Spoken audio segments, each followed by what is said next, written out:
एक परिपथ में लगे एमीटर का पठन 2.5 एम्पियर है। एमीटर क्या बताता है? किसी परिपथ में प्रवाहित होने वाली धारा को बताता है। तो कह रहा है कि एक परिपथ में लगे एमीटर का पठन 2.5 एम्पियर है। मतलब एक परिपथ से धारा प्रवाह हो रहा है, एमीटर जब उसको पठन किया, जब मापा है, तो धारा का मान आई का मान कितना प्राप्त होता है? 2.5 एम्पियर प्राप्त होता है। ठीक है, आई का। अच्छा, फिर कहा कि परिपथ में 12 कूलम्ब आवेश प्रवाहित होने में कितना समय लगेगा? ठीक ना, माना कि ये परिपथ है, किसी परिपथ से आई धारा प्रवाहित हो रही है जिसका पठन जो है एमीटर 2.5 एम्पियर करता है।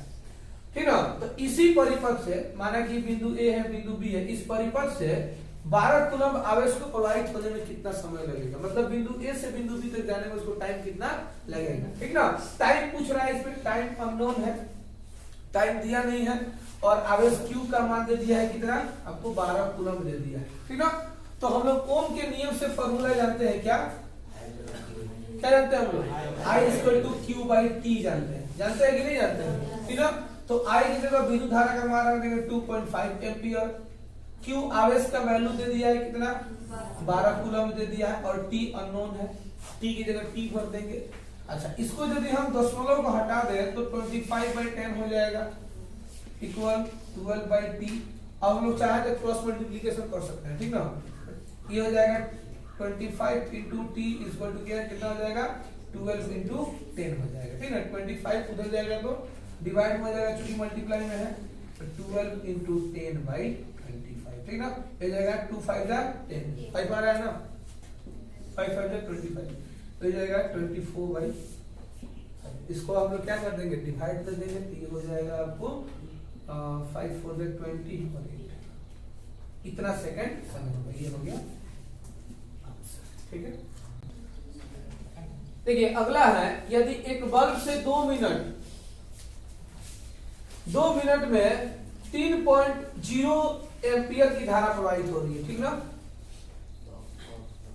3.0 का मीनिंग होता है मतलब 3 एम्पियर की धारा प्रवाहित की जा रही है। ठीक ना, तो उसमें कितना आवेश प्रवाहित होगा? मान कोई भी बल्ब हो, जैसे कि छोटा बल्ब हो, बड़ा बल्ब हो, ठीक ना, उसमें जो है 2 मिनट के लिए धारा प्रवाह कर रहे हैं, तो समय दे दिया है कितना? टाइम दे दिया है 2 मिनट। देखिए ये मिनट में दिया है, समय का ऐसा मात्रक मिनट तो नहीं होता है। अगर कोई भी ऐसा क्वेश्चन आपको यदि आ जाए न्यूमेरिकल में, खास करके जैसे कि अगर विद्युत धारा का मान जो एम्पियर में होता है, क्योंकि जो है मिली एम्पियर भी आता है। ठीक ना, कहीं कहीं आवेश का मान जो कूलम होना चाहिए, मिली कूलम में भी आता है। तो आप उसे क्या करेंगे? उसके एसआई मात्रक में कन्वर्ट करने के बाद न्यूमेरिकल को सॉल्व करेंगे। ठीक ना, क्योंकि अगर एसआई मात्रक में नहीं लाते हैं तो आंसर गलत आएगा। ठीक ना, तरीका भी गलत हो सकता है। तो यहाँ देखिए, तो बल्ब में धारा कितना देर के लिए प्रवाहित की जा रही है? 2 मिनट के लिए। इसको कन्वर्ट कर देंगे सेकेंड में, तो चूंकि 1 मिनट में 60 सेकेंड होता है, तो 2 मिनट में यानी 2 को 60 से गुणा कर देंगे तो 120 सेकेंड हो जाएगा। और धारा कितनी प्रवाहित हो रही है? विद्युत धारा 3 एम्पियर, 3.0 एम्पियर का मतलब 3 एम्पियर की धारा प्रवाहित हो रही है, तो उसमें कितना आवेश प्रवाहित होगा? फिर ओम के नियम से हम जानते हैं, ओम के नियम से क्या जानते हैं? I = Q/T होता है। ठीक है, I की जगह पुट कर देंगे 3 एम्पियर, Q का मान तो चूंकि निकालना है, आवेश कितना प्रवाहित हो रहा है। ठीक ना, अच्छा, और टाइम कितना दे दिया है आपको? 120 सेकेंड। अब ये बताइए, इसको बाई में 1 कर सकते हैं, Q और 1 मल्टीप्लाई करेगा तो Q ही होगा, आवेश है ये, और 3 120 मल्टीप्लाई कर देगा तो कितना हो जाएगा? 360 ये हो गया आपको आंसर। ठीक है, देखिए अगला क्वेश्चन है, ये VVI क्वेश्चन है। ठीक ना, यदि किसी तार को खींचकर उसकी लंबाई को दोगुना कर दी जाए, तार जिसे है उसको खींच के लंबा कर देना है। ठीक ना, दोगुना कर दिया, खींच के लंबाई को दोगुना कर देना है, तो इस तार के प्रतिरोध की तुलना प्रारंभिक लंबाई के प्रतिरोध से करें। ठीक ना, इसमें कुछ मान दिया नहीं है, और तार जो है, मान लीजिए कि कोई एक तार दिया हुआ है आपको, ठीक ना, ये तार है, और इसको खींचकर, और इसको डायग्राम बदल देते हैं, माना कि इतना मोटा हम तार लिए थे प्रारंभ में, ठीक ना। और इस तार को खींचकर क्या कर देना है, उसकी लंबाई को दुगुना कर देना है। जब इस तार को खींच के दुगुना करेंगे तो मान लीजिए तब तो इसकी मोटाई तो अपने आप कम हो जाएगा। किसी भी चीज को जब खींच के लंबा करते हैं उसकी मोटाई स्वतः क्या हो जाएगी, कम हो जाएगी। तब इसकी मोटाई कम होकर के क्या हो जाएगी, माना कि दुगुना लंबाई इतना हो गया, ठीक ना, मोटाई घट गया। तो मान लिया जाए, माना कि तार की लंबाई L है, तार की लंबाई कुछ नहीं है तो हम लोग L मान लेते हैं, ठीक ना। तार की लंबाई L है एवं तार की मोटाई A, ठीक ना। शुरुआत में तार को जो लिए थे हम, शुरुआत में चलते हैं फिर इसको लंबा करेंगे, ठीक ना।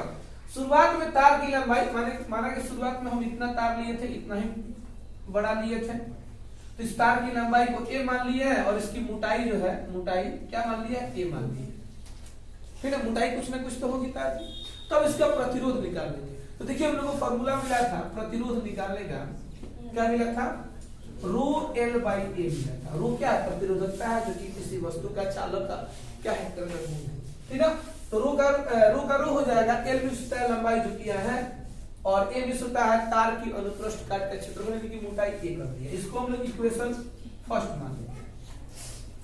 अब तार की लंबाई को क्या करने पर, तार की लंबाई को दोगुना करने पर, दोगुना करने पर तब इसकी लंबाई कितनी हो जाएगी, तार की लंबाई पहले L थी ना, पहले L थी, अब क्या हो जाएगी इसकी लंबाई 2L हो जाएगी।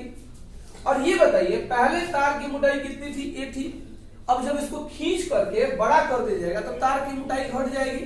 तो तार की मोटाई पहले जितनी थी अब उसकी कितनी हो जाएगी, आधी हो जाएगी, लगभग आधी हो जाएगी, ठीक ना। तो पहले मोटाई A माने थे, तो अब जो है मोटाई कितना हो जाएगा, A बाई 2 हो जाएगा।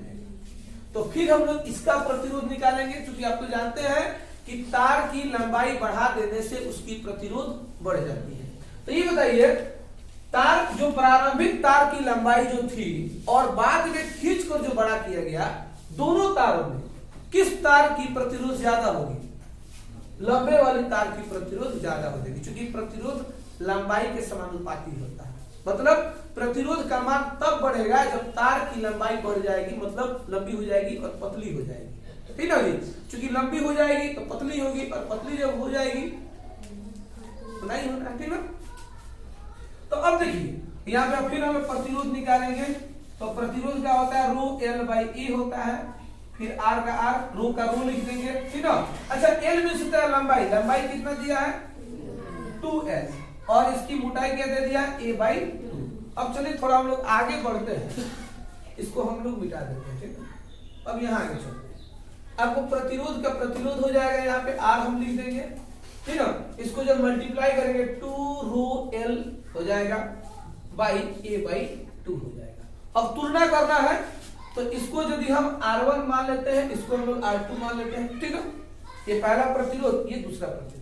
अब तुलना करेंगे, तुलना करने का मतलब ये हो गया कि कौन किसका प्रतिरोध ज्यादा है। जैसे बोला है ना, तार की लंबाई को दुगुना कर दी जाए तो इस तार के प्रतिरोध की तुलना तार की प्रारंभिक लंबाई के प्रतिरोध से करें, ठीक है। किस तार की, मतलब जो लंबा कर दी। पहले इसको लिखेंगे R2 को डिवाइड दे देंगे हम R1 से, ठीक है।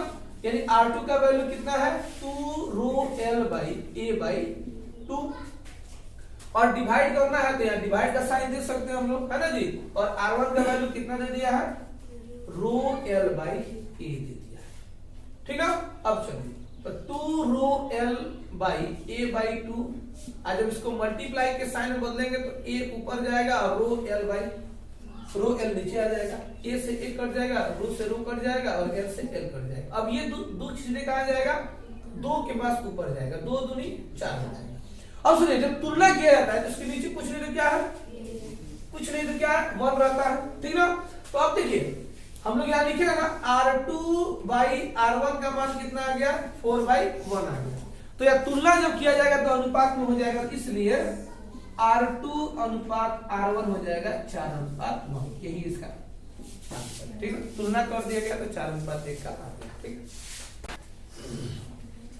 देखिए अगला है 4 ओम तथा 12 ओम के दो प्रतिरोधकों को, कितने कितने 4 ओम तथा 12 ओम के दो प्रतिरोधकों को श्रेणी क्रम में जोड़ने पर समतुल्य प्रतिरोध कितना होगा। ठीक है, दो प्रतिरोध को जोड़ा गया है और दोनों प्रतिरोध को किस क्रम में जोड़ा गया है, श्रेणी क्रम में जोड़ा गया है, तब पूछा है उसका समतुल्य प्रतिरोध कितना होगा। तो ये पहला प्रतिरोध, ये दूसरा प्रतिरोध है, तो इसको हम लोग R1 ले सकते हैं, R1 = 4 ओम और R2 = हम ले सकते हैं कितना 12 ओम ले सकते हैं ना।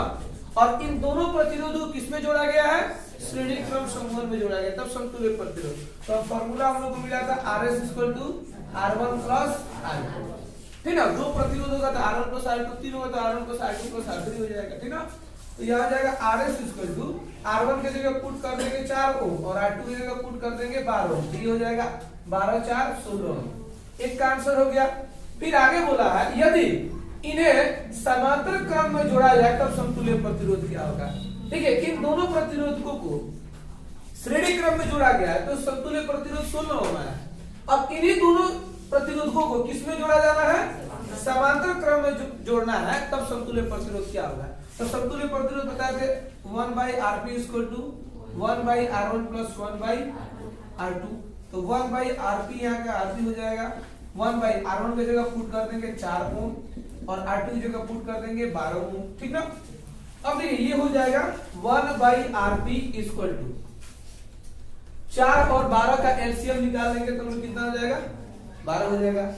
4 × 3 = 12, यहाँ 3 हो जाएगा और 12 × 1 = 12, 1 हो जाएगा। तो 1/Rp = हो जाएगा 3 × 1 = 4/12।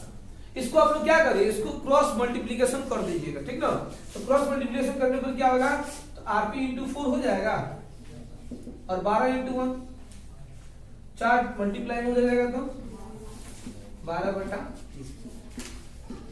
इसलिए समतुल्य प्रतिरोध आ गया आपको 3 ओम। ठीक ना, और इसका यहाँ पे 16। क्लियर। चलिए नेक्स्ट क्वेश्चन है, समांतर क्रम में संयोजित 4 समान प्रतिरोध के 4 प्रतिरोधकों के समूह का समतुल्य प्रतिरोध 4 ओम है। ठीक है, मतलब यह है कि 4 प्रतिरोध को जोड़ा गया है और चारों प्रतिरोध का मान क्या है, समान है। और किस क्रम में जोड़ा गया है, समांतर क्रम समूह में जोड़ा गया है। तो प्रत्येक प्रतिरोध का मान क्या होगा। तो 4 प्रतिरोध है, चारों का मान समान है, तो माना कि प्रत्येक प्रतिरोध x ओम है। x मान करके बना लीजिए, चाहे R बना कुछ भी मान करके बना लीजिए, मान तो वही आएगा। माना कि प्रत्येक प्रतिरोध का मान कितना मान है, x मान है, x ओम है। चलिए 4 आपको प्रतिरोध है और प्रत्येक को x ओम माना गया है। ठीक है, और समतुल्य प्रतिरोध कितना दे दिया है, समांतर क्रम में 4 ओम दे दिया। ठीक है, यानी कि Rp का मान दे दिया है आपको 4 ओम, समतुल्य प्रतिरोध का मान दे दिया है और प्रत्येक प्रतिरोध का मान x ओम है। तो हम लोग अब चलेंगे 1/Rp से समतुल्य। 4 प्रतिरोध है तो 1/R1 + 1/R2 + 1/R3 + 1/R4। तो 1 का मान Rp की जगह पुट कर देंगे 4 ओम। अभी बताइए R1 R2 R3 R4 4 प्रतिरोध है, चारों का मान क्या है, बराबर ही है।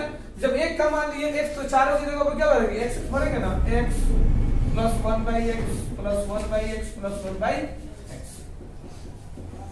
एलसीएम तो x ही हो जाएगा, है ना जी। तो +1 है ना जी, +1 +1 +1 है ना जी, होगा क्या, एलसीएम निकालेंगे तो 1/4 × हो जाएगा 4/x, x और 1 मल्टीप्लाई करेगा x, अब 4 × 4 16 ओम। यानी कि प्रत्येक प्रतिरोध का मान कितना होगा, प्रत्येक प्रतिरोध का मान 16 हो जाएगा। इसलिए प्रत्येक प्रतिरोध का मान 16 ओम होगा और यही है आपको आंसर। ठीक है, नोट करिए।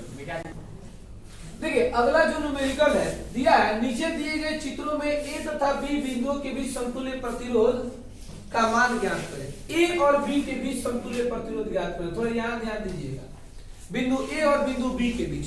तो यहाँ देखिए जितना भी आपको डायग्राम दिख रहा है ए बी सी डी, इसमें हर जगह को ए और बी दिख रहा होगा। देखिए यहाँ दिया है ए बी, इसमें जो है ए बी के बीच जो है प्रतिरोध का मान ज्ञात करना है। इसमें ए यहाँ दिया है, इसमें बी यहाँ दे दिया है, तो यहाँ से लेके यहाँ तक आपको क्या करना है, प्रतिरोध निकालना है। इसको जरा ध्यान दीजिए, ए यहाँ दिया है, बी सब में ए बी दे दिया है। अब जरा पहला आपको सॉल्व करते हैं, ए नंबर। इसमें देखिए क्या दिया हुआ है, इसमें जो है ए और बी यहाँ दे दिया गया है, ए बी, ठीक ना। तो जब ए बी यहाँ दे दिया है तो और यहाँ से यहाँ के बीच का कोई कनेक्शन नहीं दिया है, तो सबसे पहले हम क्या करेंगे, इस प्रतिरोध को इस प्रतिरोध से पहले जोड़ देंगे। तो कहने का मतलब ये है कि तो समांतर क्रम में तो है नहीं, समांतर क्रम का मतलब होता है जो एक दूसरे के बीच की दूरी बराबर हो, ठीक है, उसको समांतर क्रम कहा जाता है। तो इसको क्या करेंगे, श्रेणी क्रम में कर लेंगे। तो ये हो जाएगा R1, इसको मान लीजिए R2, R1 की जगह 40 ओम और R2 की जगह पर 60 ओम। समतुल्य प्रतिरोध पहले निकालेंगे, श्रेणी क्रम में है ये, तो RS इक्वल टू हो जाएगा R1 प्लस R2। तो RS इक्वल टू हो जाएगा 40 ओम प्लस 60 ओम, तो ये हो जाएगा आपको 100 ओम। हो गया, मतलब यहां से यहां तक एक हमको प्रतिरोध मिल गया जिसका मान हो गया आपको 100 ओम। अब देखिए, अब ये और ये जो है समांतर क्रम में दिखने लगा, दिखा ना। तो अब जो प्रतिरोध ए और बी के बीच में जो निकालना है, अब क्या कर लेंगे, अब इसको मान लेंगे क्या, R3 इसको मान लेंगे और R4 इसको मान लेंगे, क्योंकि इसको R1 R2 हमने मान चुका है। तो अब इसको मान लेंगे क्या, अब जो है मान लेंगे R3 मान लेंगे किसको, 100 ओम को, और R4 मान लेंगे किसको, 25 ओम को। अब इन दोनों के बीच क्या करेंगे, समतुल्य प्रतिरोध निकाल लेंगे, 1/R3 प्लस 1 क्या आ जाएगा, R4 हो जाएगा, ठीक ना। अब देखिए 1/RP हो जाएगा, ठीक है, 1 है तो 1, R3 की जगह भर देंगे हम लोग 100 ओम प्लस 1/R4 की जगह भर देंगे 25 ओम, 1/RP है तो 1/RP। 100 और 25 का एलसीएम 100 ही होता है, 100 का 100 1, 25 हो गया 100, 4 कितना जाएगा, 4 1 5/100। इसको कटा देंगे 20 हो जाएगा ना, क्रॉस मल्टीप्लिकेशन करेंगे इसलिए आरपी का मान हो जाएगा 20 ओम, ठीक ना। इसमें जो है समतुल्य प्रतिरोध आ गया कितना, 20 ओम। अच्छा, हम लोग बी नंबर को अब सॉल्व करते हैं, ये ए का आंसर आ चुका है, बी को सॉल्व करते हैं। हमको जो है ए और बी के बीच निकालना है, ध्यान से देखिएगा। तो ए से बी तक जाने के लिए बीच का कनेक्शन गैप है, बीच का कनेक्शन गैप है। तो सबसे पहले हम यहाँ एक प्रतिरोध निकालेंगे, और यहाँ का प्रतिरोध तब आएगा जब इन दोनों को हम क्या करें, क्योंकि ये दोनों प्रतिरोध किस में दिया है, समांतर क्रम में दिया है। तो समांतर क्रम का प्रतिरोध जब निकाल देंगे तो इस यहाँ का जो है हमको प्रतिरोध प्राप्त हो जाएगा, ठीक ना। तो सबसे पहले चलिए R1 मान लेते हैं 8 ओम, और R2 भी दे दिया है आपको 8 ही ओम, लेकिन ये दोनों समांतर क्रम में इसलिए 1/RP ले लेंगे। तो 1/R1 प्लस 1/R2, ठीक ना। R1 की जगह पुट कर देंगे आपको 8 ओम और R2 की जगह पर भी 8 ओम, ठीक है। ये हो जाएगा लघुत्तम कितना आ जाएगा, करेंगे तो 2/8 हो जाएगा, कटाएंगे तो यहाँ 4 हो जाएगा, यानी कि आरपी का मान हो जाएगा आपको 4 ओम। यहाँ पे जो प्रतिरोध आ रहा है इसका वैल्यू हो गया 8।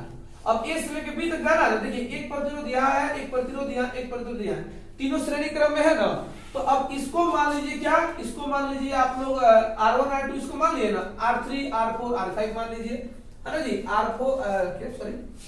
R3 मान लीजिए किसको, 4 ओम को, फिर R4 की जगह मान लीजिए कितना, 4 ही ओम है, और R5 मान लीजिए किसको, ये भी है आपको 4 ओम ही है। तो यहाँ पे श्रेणी क्रम का समूह हम जोड़ेंगे तो RS इक्वल टू क्या होता है ना जी, R3 plus R4 plus R3 का वैल्यू हो जाएगा 4 ओम, R4 का मान दिया है 4 ओम, और R5 का मान दे दिया है 4 ओम।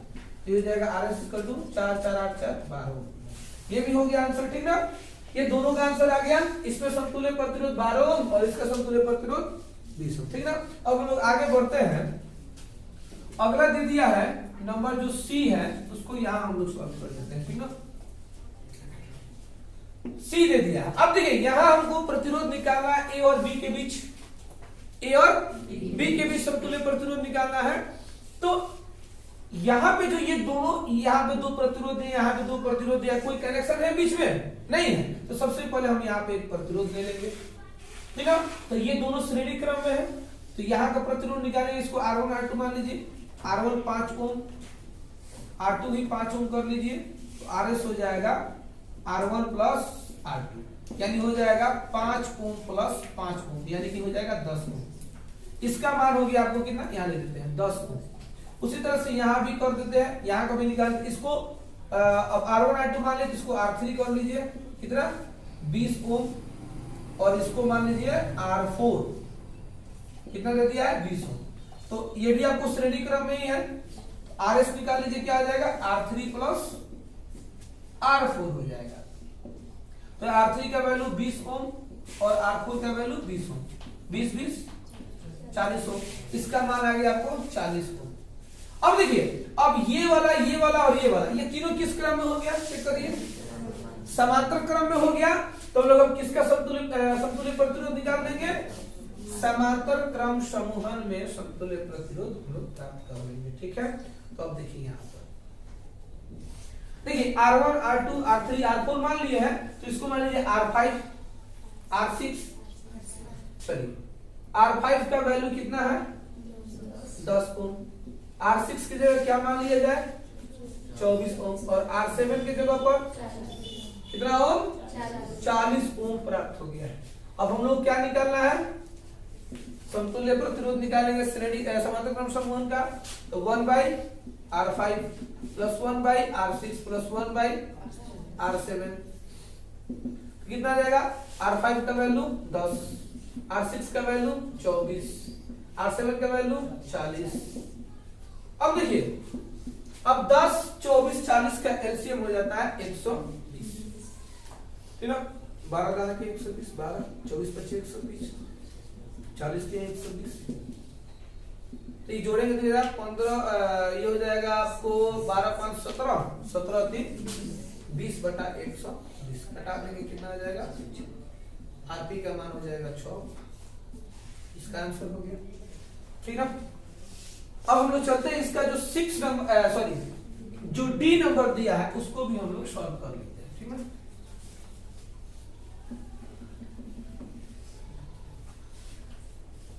डी में देखिए क्या दे दिया है, डी में आपको ए से बी के बीच के प्रतिरोध को प्राप्त करना है। ए यहाँ है, बी यहाँ है, यहां से यहां पे पहुंचने के लिए बीच में कनेक्शन कट है, प्रतिरोध लगाएंगे हम, ठीक ना। तो प्रतिरोध यहाँ आ गया एक, ठीक ना, एक यहाँ आ गया। अब इन दोनों प्रतिरोध का तो मान है नहीं, तो क्या करना पड़ेगा, निकालना पड़ेगा। कैसे निकालेंगे देखिए, अब इन दोनों के जरिए से ये निकल जाएगा और इन दोनों के जरिए से ये निकल जाएगा, लेकिन ये दोनों किस रूप में है, तो पहले इसको R1 मान लीजिए, इसको चलिए R1 equal to 8 ohm and R2 equal to 8 ohm, then 1/RP equal to 1/R1 plus 1/R2, 1/RP equal to हो जाएगा 1/R1 की जगह हो जाएगा 1/8, ये जाएगा 1/8। जब RP निकालेंगे तो ये हो जाएगा आपको 4 ओम हो जाएगा, निकाल के ट्राई कर लीजिएगा 4 ओम हो जाएगा, ठीक ना। इसका वैल्यू हो जाएगा 4 ओम, ठीक है। अब आते हैं यहाँ पे, इसको मान लीजिए R1 R2 मान लिया, तो R3 मान लिया जाए हम लोग कितना 12 ओम, और R4 हो जाएगा 12 ओम। तो 1/RP equal to 1/R3 plus 1/R4 equal to 1/RP, ठीक ना। R3 की जगह 12, यहाँ भी 12। तब इसको जब सॉल्व करेंगे ना, ठीक है, जब इसको सॉल्व करेंगे तो देखिए यहाँ 12 हो जाएगा, यहाँ पे 1 + 1, तो RP का वैल्यू हो जाएगा, ये देखिए 1 1 2 हो जाएगा, 2 से डिवाइड करेंगे तो 6 हो जाएगा, यानी RP का मान हो जाएगा 6 ओम। यहाँ हो गया आपको 6 ओम। अब निकालना है आपको A से लेके B तक, तो ये दोनों देखिए श्रेणी क्रम में हो गया, तो R1 R2 R3 R4 मान लिया, तो इसको मान लेते हैं R5 और इसको मान लेते हैं R6, तो RS इक्वल टू हो जाएगा R5 प्लस R6, यानी RS इक्वल टू हो जाएगा 4 ओम प्लस 6 ओम, ठीक है, 10 ओम। ठीक है, क्लियर हो गया ना सबका।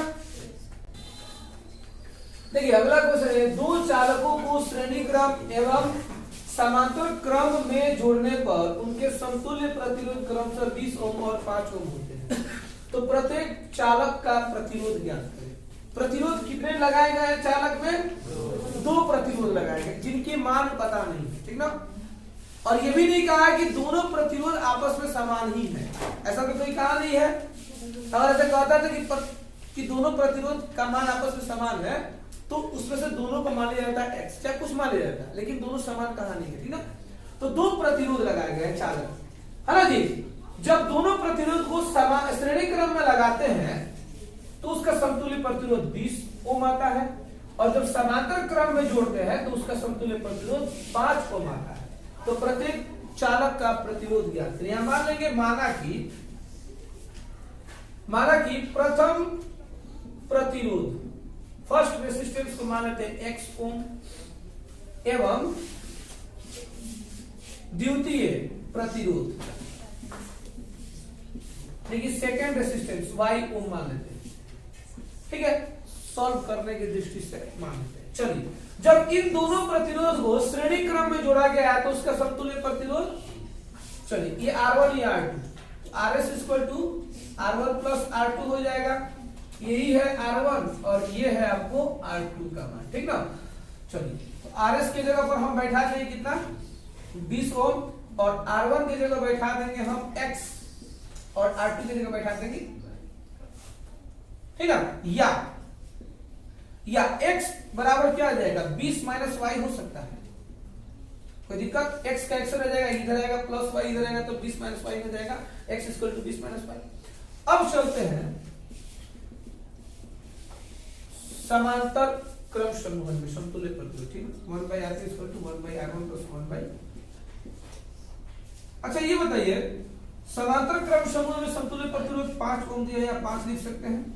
R1 की जगह पर हम क्या पुट कर सकते हैं x, R2 की जगह क्या पुट कर सकते हैं y, लघुत्तम निकालेंगे तो x इंटू y हो जाएगा, क्रॉस मल्टीप्लीकेशन, ठीक ना, यहाँ हो जाएगा x प्लस होगा।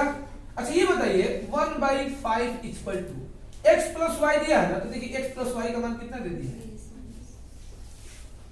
ठीक है, और x इंटू y है तो x इंटू y इंटू है, ठीक है। अच्छा देखिए ये हो जाएगा x इंटू वाई बराबर कितना आ जाएगा 20/100, या अब देखो x का मान कितना दे दिया है 20 माइनस वाई, x की जगह भर देंगे 20 माइनस वाई, इंटू वाई है तो y equal 100, y into 20y minus y into y into फिर देगा minus Y square plus 20y, इधर आएगा तो minus 100 equal to, minus common ले लेते हैं, माइनस जब कॉमन लेंगे तो माइनस हो जाएगा 0 हो जाएगा, तो हो जाएगा या y square minus 20y plus 100 equal to 0, minus common ले लिया गया। अब फर्स्ट टू लास्ट फैक्टर तोड़ देंगे हम लोग, ठीक ना। देखिए फैक्टर तोड़ेंगे तो क्या आ जाएगा, इसको मल्टीप्लाई करेंगे तो 100y स्क्वायर हो जाएगा। माइनस 20y को दो ऐसे टर्म में डिवाइड करना है जिसको माइनस प्लस करना है माइनस 20y और मल्टीप्लाई करने पर 100y स्क्वायर, ठीक है, तो क्या आ जाएगा माइनस 10y और minus 10y, minus 20y multiply करेंगे तो 100y स्क्वायर, तो यहाँ हो जाएगा y square minus 10y minus 10y plus 100 equal to 0। इसमें y कॉमन ले लेंगे तो y माइनस 10, यहाँ माइनस 10 कॉमन लेंगे तो y plus minus minus 10 equal to 0, है ना जी। दोनों सेम हो गया तो एक लिख देंगे, तो ये वाला यहाँ आ जाएगा y माइनस 10 इक्वल टू 0, ठीक ना। किसी एक कोई ले लेंगे क्योंकि दोनों टर्म सेम है, एक कोई ले लेते हैं y माइनस 10 इक्वल टू 0, इसलिए y इक्वल टू y का वैल्यू 10 आ गया है ना जी, है जी। जब y का वैल्यू 10 आ गया तो इसको जो है आप कहीं भी यहाँ इसको इक्वेशन एक ही मान लीजिए, इसी में रख दीजिए, अभी जो है x का वैल्यू आ जाएगा, ठीक है। तो y equal to 10 equation first में रखने पर, ठीक ना। अब देखिए x से तो x रहने देंगे, 20 का 20 माइनस y की जगह 10, इसलिए x का ही वैल्यू 10 आ गया। अर्थात आप लोग x का मान 10 है, x क्या माना गया था प्रथम प्रतिरोध, यानी R1 का मान कितना आ जाएगा 10 ओम, और R2 y माने है ना, तो y का वैल्यू कितना आया था, और R2 भी हो जाएगा 10, यानी कि प्रत्येक प्रतिरोध 10 ओम का ही है आंसर।